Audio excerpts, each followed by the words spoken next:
Welcome today in front of me, Motorola Moto G50, and I'll show you how to change notification sound on this device.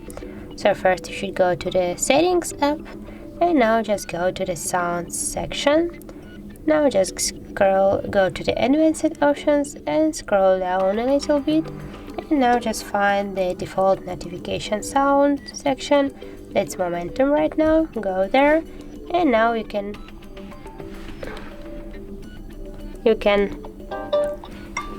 select one from these default notification sounds, or if you want you can add your personal notification sound from your files on your device or from the Google Drive.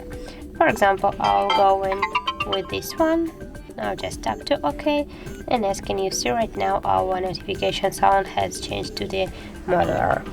So as can you see, that's really simple, and if you find this video helpful, leave a like, comment and subscribe our channel.